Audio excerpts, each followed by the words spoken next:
Hi guys, and welcome to another episode of Whiskey Geek. I'm taking a little break from my Balblair reviews to do an episode which I've been planning for a little while, but a couple of MBs from the Whisky tribe raised the same topic today, so I thought I'd pull it forward and get it done.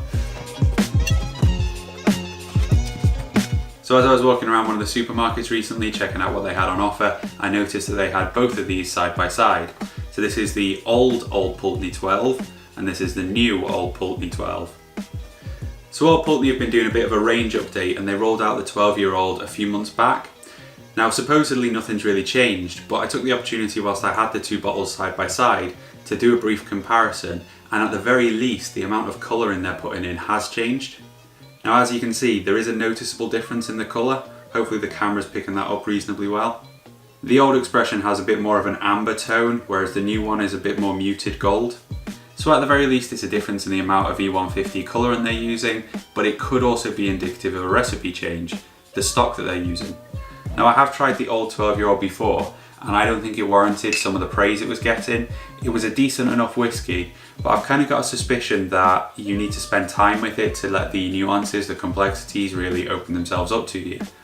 As I was just having a quick dram with family, and I don't think it was the first dram of the night, it was probably a little bit lost on me.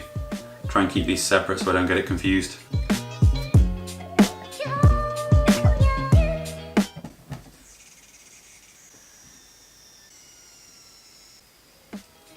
I've never had that before. That's indicative of a bad seal. Now before I get these out of the way, I think as we're talking about the packaging changes, I quite like the changes they've made. The old one, it was a little bit juvenile on the label, you know, bold font, and the packaging was a glorified Pringles tube, whereas the new one, it's a little bit more refined, a little bit more classy, and the box is more premium, although the latch mechanism can be a little bit sticky. I'm going to give these each a few minutes to breathe while I get my fancy new tasting sheets ready, and then I'll get stuck in and try them. So taking a quick look at the appearance, we've already discussed the colour difference. The old 12-year-old is about a shade 6 Chardonnay, whereas the new 12-year-old is about a shade 4 Soave. If this is just a choice to reduce the amount of colouring they're using, I fully support it. This is the kind of change that I want to see in the industry, a more honest representation of the product. Now as these have been sat here, it's been obvious that there's a slight difference in the evaporates as well. The old glass is really cloudy, whereas the new 12-year-old is really quite crystal clear.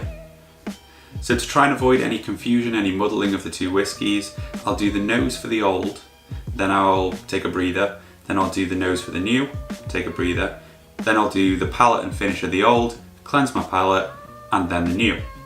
Then I'll circle back around and I'll do them comparatively, and hopefully that way I'll get a decent representation of how they stack up against each other. So first up is the old 12-year-old. Floral, coastal, a little bit grassy, there's some pepper spice in there. It's open into quite a sweetness, kind of caramelly, honey, apricots.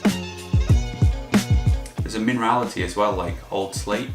It's really fairly smooth, and as it's mellowed with the lid off, that kind of coastal briny tone, the sweetness and a little bit of fruitiness is really taking precedence. But there are some quite nice nuances to it. There's kind of a musty, woody sawdust tone. So now for the new expression. Initially it's honeyed and raisins. There is still a briny tone, but it's quite subdued. Very little in the way of pepper or fight. There is a kind of resinous, musty tone and a bit of cereal in the background. As it mellows and you come back to it, that briny saltiness is a bit more prominent. So the nose was interesting. Now I'm going to move on to the palate. Initially it's grassy, salty, a little bit resinous, then that begins to open into cereals. It's fairly light overall. Then on the second sip there's a pepper that starts to build and more of those fruity tones start to come forward. It's got quite a nice creamy mouthfeel as well. The finish is woody tannins, then a gentle pepper. That briny character lingers and there's an underlying sweetness. So that's really a fairly pleasant whiskey. It's probably better than I remember it. And it did benefit from analysing, from sitting with and exploring. Odd how much you can appreciate an oatcake when you haven't eaten all day. And now the palate for the new 12-year-old.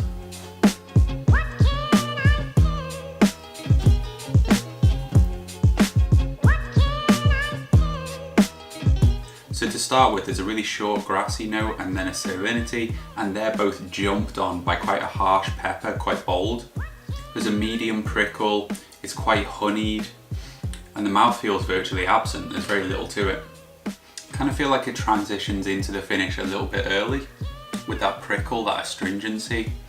Salty, and there's a hint of sweet, like salted caramel, but it's quite long. I've poured a little bit more of each, left them to breathe for a few minutes, so now I'm going to compare them side by side. This one, it's briny, smooth, it's got like a fuller body. So they're very obviously expressions from the same distillery, but the old one to me just has a fuller body. It's a bit smoother, that briny tone is much more prominent. The new one is much lighter and friendlier, there's much more of a bourbon influence.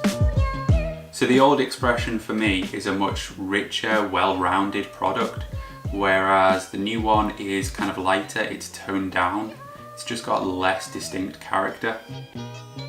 And the palate kind of echoes that. This one's got more to it, it's got more character, it's more flavoursome, but a distinct flavour, an Old Pulteney flavour. Whereas the new one starts kind of fruity, sweet, and then a pepper just jumps on it and overruns everything. It's like it rushes into the finish. The new one is just too much of a hint of coastal salinity. It's just lacking that Old Pulteney character, the thing that made it distinct. It's just in the background. Revisiting the old expression after that has helped to pull out some of the fruity sweet tones as well. So they are in there, they just need exploring, and I imagine as the bottle goes down they'll become more evident. I kind of get the feeling that the new one has been filtered whereas the old one maybe hasn't. There just seems to be more body, more substance to it. Now I rated the old expression a 74 out of 100, which given that I picked these up at £25 each, is a pretty good score. It's a pleasant, solid entry-level whiskey. It's very characteristic of Old Pulteney, and it's got some really nice nuances behind it. But it is really quite simple. I think drinking it side by side with the new expression helped me to appreciate some of the body, some of the nuances, and the additional depth. By comparison, I've only given the new expression a 66 out of 100, which given that they cost me the same is a significant difference. It's just like everything's been toned down, everything's been muted a little bit. I think I can kind of see what Old Pulteney are trying to do here. It's like they've tarted up the presentation, turned the whiskey down a bit so it's more accessible to the wider market. But ultimately the whiskey's suffered for it. So there's my take on things. I know which one I preference, and whilst they're still available, I'm tempted to grab another bottle just to have stored away.